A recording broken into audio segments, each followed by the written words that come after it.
आज हम घूमने जाएंगे ऋषिकेश। ये था कल्प वृक्ष जिन विष्णु के 24 अवतार हैं। अभी हम लोग दर्शन करेंगे अभी 4 मंदिर देखेंगे, जिसमें है नेचुरल गणेश। 300 साल पुराना पीपल का पेड़, उसमें गणेश जी निकले हैं। कांच का मंदिर है। रुद्राक्ष का पेड़ मैंने आपको दिखा दिया। रुद्राक्ष में निकलता है एक मुखी रुद्राक्ष, तो एक मुखी रुद्राक्ष का दर्शन है। और एक बर्फ का पत्थर होता है स्फटिक, शीशे की तरह आर पर दिखता है, वो स्फटिक का शिवलिंग दर्शन करेंगे। जिसमें से रुद्राक्ष मैंने आपको पेड़ दिखाया। रुद्राक्ष आप लोग शायद कहीं देखे भी होंगे। हरिद्वार ऋषिकेश में जितने भी आश्रम घूमेंगे, हर आश्रमों में रुद्राक्ष का पेड़ है। लेकिन आप लोग कहीं अपने सिटी में रुद्राक्ष का पेड़ देखे हैं? नहीं। पूरे आपके सिटी में जगह जगह रुद्राक्ष की माला बेचेंगे। 80% जो मार्केट में माला बेचते हैं वो रुद्राक्ष नहीं होता। रुद्राक्ष या कच्चा दाना भद्राक्ष होता है। यह रुद्राक्ष में कई सारे साइंटिफिक रिसर्च है। यह रुद्राक्ष और जगह क्यों नहीं पाया जाता है? तो रुद्राक्ष कैसे उत्पन्न हुआ, इसका एक कनेक्शन हरिद्वार से जुड़ा है। हरिद्वार में जब आप लोग घूमने के लिए जाएंगे तो हरिद्वार में एक मंदिर आश्रम है कनखल। कनखल जो मंदिर है भगवान शिव का ससुराल है, जहाँ पे माता सती ने अपने शरीर को हवन कुंड में त्याग दिया था। उस समय भगवान शिव सती के मृत शरीर को कंधे पर रखकर चारों तरफ योग में विलाप कर रहे थे। और उस समय भगवान शिव की आंखों से जहाँ जहाँ आंसू मिले थे वहाँ वहाँ रुद्राक्ष उत्पन्न हुआ था। माता सती के जो टुकड़े हुए थे वो शक्तिपीठ माता मंदिर बने थे। तो आज भी हमारे भारत में 51 या 52 शक्तिपीठ है जिनकी पूजा होती है। और 3 सबसे बड़ी जगह है जहाँ से आज भी रुद्राक्ष निकाला जाता है, नेपाल, इंडोनेशिया और उत्तराखंड। आप लोग गूगल में भी सर्च करेंगे तो इन्हीं 3 का नाम आता है। इसमें से नेपाल का नाम सब लोग जानते होंगे। दुनिया का सबसे ज़्यादा रुद्राक्ष आज भी नेपाल में पाया जाता है, 1 मुखी से लेकर 21 मुखी तक। इंडोनेशिया में 1 मुखी से लेकर 16 मुखी तक। और इधर उत्तराखंड में 1 मुखी से लेकर 14 मुखी तक पाया जाता है। मुखी का मतलब समझते हैं आप लोग? रुद्राक्ष कैसा भी होगा ध्यान देखना, उस पर लाइन होती है। जितने लाइन होती है उतने मुखी रुद्राक्ष बोला जाता है। तो जितना भी यहाँ रुद्राक्ष निकाला जाता है उनमें सबसे जो रेयर होता है इंपॉर्टेंट का दर्शन करना उस समान बराबर माना जाता है। इसलिए आज भी एक मुखी रुद्राक्ष का दर्शन आप लोग पूरे भारत में घूमेंगे तो 3-4 जगहों पे दिखाए जाते हैं। जैसे सबसे पहले इसका दर्शन होता है नेपाल में पशुपतिनाथ मंदिर। दूसरा एक मुखी रुद्राक्ष का दर्शन होता है बद्रीनाथ में एक आश्रम है आदिगुरु शंकराचार्य का, जोशी मठ, वहाँ दिखाया जाता है। तीसरा दर्शन होता है हरिद्वार में। आप लोग घूमने के लिए जाएंगे तो हरिद्वार में कनखल आश्रम के अंदर जाएंगे तो गवर्नमेंट की रजिस्टर्ड दुकान है, एक म्यूजियम की तरह बनाई गई है। उस म्यूजियम में एक मुखी रुद्राक्ष तीसरा दिखाया जाता है। और चौथा दर्शन होता है ऋषिकेश में। तो उन्हीं का चौथा ऋषिकेश में म्यूजियम है जहाँ पर एक मुखी रुद्राक्ष का चौथा दर्शन करेंगे। म्यूजियम या दुकानों में रुद्राक्ष क्यों दिखाया जाता है ये मैं बाद में बताऊँगा। दूसरा से रुद्राक्ष का सबसे जो बढ़िया रुद्राक्ष होता है पंचमुखी, जिसकी माला बनती है। ये माला ऑल इंडिया में सब जगह बिकती है, बहुत लोग उसको पहनते भी होंगे, जाप भी करते होंगे। बट 80% मैंने आपको बताया था कच्चा रुद्राक्ष है जिसको कलर करके बेचते हैं। इसको पहचाने का सिंपल तरीका है, जैसे उस माला को आप पानी में डालेंगे कलर छोड़ देगा। रियल रुद्राक्ष में कोई कलर नहीं होता। और आप लोग देखेंगे बहुत लोग रुद्राक्ष को गले में पहनते हैं, कुछ लोग पूजा करते हैं। लेकिन रुद्राक्ष में एक साइंटिफिक रिसर्च है कि हार्ट संबंधी अगर कोई प्रॉब्लम होती है उसको भी रुद्राक्ष माला कंट्रोल करता है। और इसी रुद्राक्ष में आयुर्वेद का रिसर्च है। भगवान शिव का अंश रुद्राक्ष, हर घरों में रुद्राक्ष मालाएं पाई जाती है। बहुत लोग माला नहीं पहनते हैं, तो आप मिट्टी या तांबा का बर्तन में पानी भरें और पूरी माला को डाल दें और सुबह खाली पेट केवल आप रुद्राक्ष का पानी पीते हैं तो पेट संबंधी कोई प्रॉब्लम होती है जैसे शुगर, अस्थमा, डायबिटीज या पेट संबंधी कोई भी बीमारी भी होती है तो उसको भी रुद्राक्ष कंट्रोल करता है। यह आयुर्वेद में रिसर्च है और आप सब सुने होंगे या पढ़े होंगे। पहले लोग तांबे के बर्तन में पानी पीते थे, तो जो तांबा होता है पानी को प्यूरिफाइड करता है और उसमें रुद्राक्ष डाल देने से उसका पावर बढ़ जाता है। इसलिए धर्म और साइंस दोनों रुद्राक्ष को मान्यता करती है। और इसी रुद्राक्ष बड़े बड़े महात्मा लोग अलग अलग दावे करते हैं। जैसे आपने सुना होगा एक महात्मा है MP के प्रदीप मिश्रा, जो आप उनके यहाँ जाएंगे तो रुद्राक्ष बांटते हैं और बोलते हैं उसका पानी पीजिए। तो अगर आप तांबे के बर्तन में पानी पिएंगे तो कार्य करेगा। या फिर एक साउथ में ईसा फाउंडेशन जहाँ से ऑनलाइन रुद्राक्ष लोग बनाते हैं। तो जगह जगह रुद्राक्ष को धार्मिक प्रोसेस पे दिखाया जाता है, भेजा जाता है, बट उसके पीछे कई सारे साइंटिफिक कारण पूरे रहते हैं। अभी आप लोग जहाँ पर एक मुखी रुद्राक्ष देखने के लिए चलेंगे वहाँ पर एक स्फटिक का शिवलिंग है। स्फटिक सभी लोग समझते हैं आप लोग, इंग्लिश में राइन स्टोन को आरजी बोलते हैं। और स्फटिक एक बर्फ का पत्थर होता है। आप लोग कोई जम्मू गया? जम्मू रघुनाथ मंदिर, जम्मू में भारत का सबसे बड़ा स्फटिक का शिवलिंग है। आप लोग मसूरी गए हैं? तो स्फटिक एक चमकने वाला पत्थर है, बिल्कुल शीशे की तरह आर पर दिखने वाला पत्थर है। और ये जो एक्चुअली जो स्फटिक होता है जहाँ भी बर्फ गिरता है या बर्फीली पहाड़ियाँ होती हैं वहीं से वो निकाला जाता है। जैसे हिमालय इसका सबसे बड़ा स्रोत है। बद्रीनाथ केदारनाथ की जो बर्फीली पहाड़ियाँ होती हैं वहाँ पे बर्फ स्फटिक निकाला जाता है। ऊपर का जो बर्फ होता है हवा धूप लगता है पिघल के गंगा जी में आता है, इसलिए 12 महीना गंगा जी का पानी बर्फ की तरह ठंडा होता है। लेकिन जो बर्फ हजारों साल बर्फ में दब जाता है, जिसको हवा पानी का संपर्क नहीं मिलता है, बहुत सालों तक दबा रहता है, तो हिमालय में गैस निकलती है, अमोनिया गैस। उस अमोनिया गैस के कारण जो नीचे का दबा हुआ ग्लेशियर होता है, बर्फ होता है, हार्ड पत्थर बन जाता है। उसी को स्फटिक शिला या स्फटिक पत्थर बोलते हैं। तो उसी का शिवलिंग जो बना है वो जगह जगह दिखाया जाता है। इसका शिवलिंग सबसे पहला पूजा होता है रामेश्वर मंदिर साउथ में, जहाँ पे मणि बोलकर दिखाया जाता है। तो वो कोई नाग मणि नहीं होती है, स्फटिक शिवलिंग छोटा सा होता है, मणि की तरह दिखता है, इसलिए उसको मणि वहाँ बोलकर दिखाया जाता है। उसी स्फटिक शिवलिंग आप लोग यहाँ दर्शन करेंगे और उसी स्फटिक की कुछ वस्तुएं हरिद्वार ऋषिकेश में जगह जगह आप लोग को प्रोवाइड की जाती है। बट स्फटिक रुद्राक्ष ऋषिकेश की फेमस वस्तु, इसको टीवी में न्यूज में ऐड दिखाने से जगह जगह इसका मार्केट में डुप्लीकेट बना के बेचते हैं। बट रुद्राक्ष स्फटिक ज़्यादा डुप्लीकेटिंग होने के कारण गवर्नमेंट ने एक योजना चलाई कि जितने भी बाहर से टूरिस्ट घूमने के लिए आते हैं उनको एक मुख्य रुद्राक्ष का दर्शन और 2 वस्तु यहाँ फ्री मिलता है, स्फटिक रुद्राक्ष। तो दर्शन के साथ इन्फॉर्मेशन भी है। यहाँ जगह जगह एक मुख्य रुद्राक्ष दर्शन इसीलिए कराया जाता है ताकि लोगों में जागरूकता रहे। जैसे एक मुख्य रुद्राक्ष 1 लाख 2 लाख का 5 लाख रुपये खर्च करेंगे वो नहीं मिलेगा। और एक मुख्य रुद्राक्ष को म्यूजियम या दुकानों में क्यों दिखाया जाता है, तो उसका दूसरा कारण है कि ऋषिकेश मेडिटेशन प्लेस योग नगरी है। इधर पहाड़ी क्षेत्र है, पहाड़ों में इधर कोई खेती नहीं होती, लेकिन इन पहाड़ों में कुछ जैन चीज़ें निकलती है जो लोग दर्शन करने आते हैं और प्रसाद के रूप में ले भी जाते हैं। तो यहाँ का मुख्य प्रसाद 3 वस्तु को माना जाता है। पहला प्रसाद होता है गंगा जल, लोग दर्शन करते हैं, स्नान करते हैं, गंगा जल ले भी जाते हैं। दूसरा प्रसाद होता है रुद्राक्ष और तीसरा प्रसाद होता है स्फटिक। हरिद्वार ऋषिकेश में कहीं से भी आप गंगा जल भर लेते हैं, किसी भी नहीं पूछा, लेकिन रुद्राक्ष स्फटिक जहाँ देखते हैं आप लोग कहीं से नहीं लेते हैं, क्योंकि आपके अंदर पहले से डाउट बनाया असली या नकली कैसे पहचाने। तो जितनी भी आज रुद्राक्ष स्फटिक की गवर्नमेंट की जगह जगह रजिस्टर्ड दुकानें हैं, उन्हीं से अटैच कर वो एक मुख्य रुद्राक्ष दिखाया जाता है ताकि वहाँ केवल आप दर्शन भी करने जाएंगे तो रियल। तो 300 साल 250 साल पुराने पेड़ में इसमें जगह जगह गणेश जी की आकृति बनी है। सबसे अच्छी आकृति आपके सामने दिख रही है, एक दफे गणेश जी की आकृति बनी दिख रही है। गणेश जी का शेप बना हुआ दिखाई देगा आपको।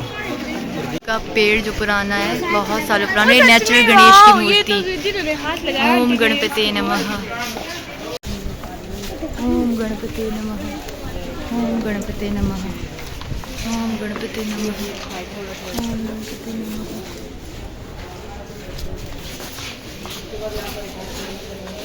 ये है अब कांच का मंदिर।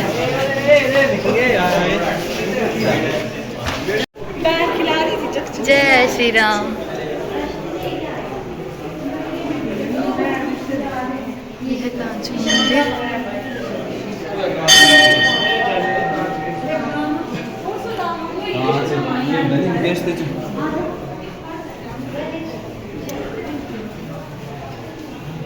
सुदामा, श्री कृष्ण।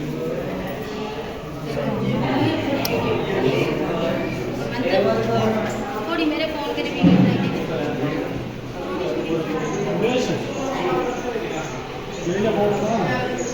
जय राधा कृष्ण, जय सिया राम, जय शिव शंकर।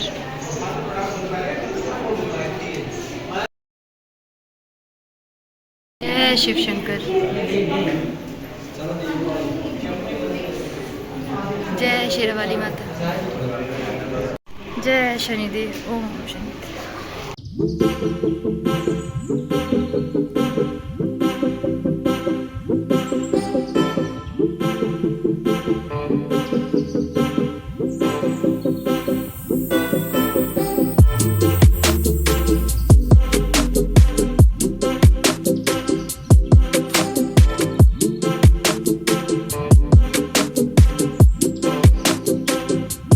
नवग्रह देवता,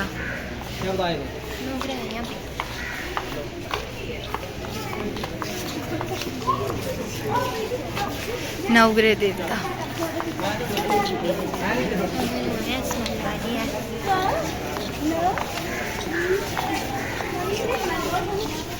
ओम सूर्याय नमः। ये सूर्यदेव। गाइस, तो हमने जो पीपल का पेड़ था बहुत पुराना, जो जिसपे नेचुरल गणेश जी की मूर्ति थी वो देखा। उसके बाद नवग्रह देवता जहाँ पे थे वो देखा। कांच का मंदिर देखा जिसमें बहुत सारे देवी देवताओं के थे। भगवान विष्णु के 24 अवतार देखे। और अब हम देखने वाले एक मुखी रुद्राक्ष, हम उनके दर्शन करेंगे। एक मुखी रुद्राक्ष के दर्शन होंगे। एक मुखी रुद्राक्ष के दर्शन। छत भी रुद्राक्ष से भरी हुई है। रुद्राक्ष के दर्शन करने के बाद, भगवान शिव के दर्शन करने के बाद, सब कुछ जाने वाने के बाद अब होगा हमारा लंच। उसके बाद सीधे निकलेंगे हम चंबा की तरफ। तो पहले लंच करते हैं, मिलके उसके बाद।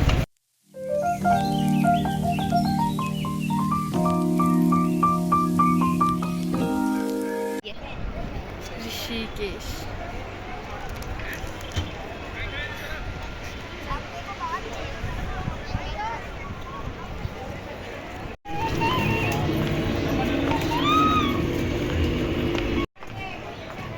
तो गाइस, लंच करने के बाद अब हम कर रहे हैं थोड़ी बहुत शॉपिंग।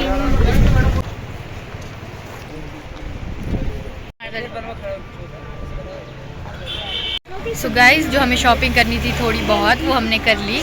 और अब यहाँ से हमारे जाने का टाइम हो चुका है। अभी टाइम हुआ है कोई शाम के 6 बजे हैं, तो अब यहाँ से हमारे जाने का टाइम हो चुका है। सारे यहाँ पर देखो, सारे ये डाइट हमारे वो है ना, वो सारे आराम कर रहे हैं, सारे लोग यहाँ पे। भाई वो कर लूँगी मैं एडिट। तो सब लोग यहाँ पे आराम कर रहे हैं। तो अब हमारी गाड़ी आती ही होगी, तो फिर मिलते हैं थोड़ी देर में।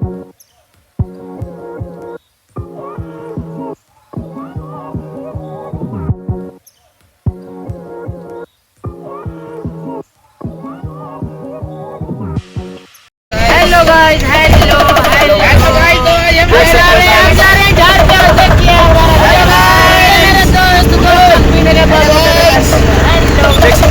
ये हम ऋषिकेश में घूमने गए हुए हैं और ये हमारा डबुआ देखिए,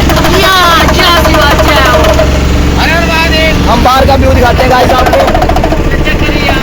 ये गाइस देखिए बाहर का व्यू, बद्रीनाथ भी साथ में है, देवप्रयाग, श्रीनगर सब कुछ पास में है।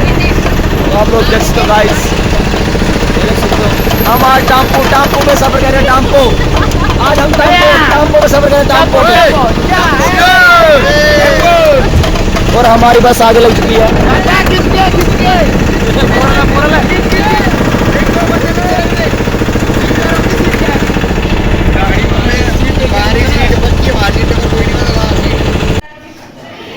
तो गाइस हमारी बस रिपेयर होने के लिए गई है, जो बार बार ख़राब हो जाती है। तो तब तक हम सभी यहाँ पर होटल में।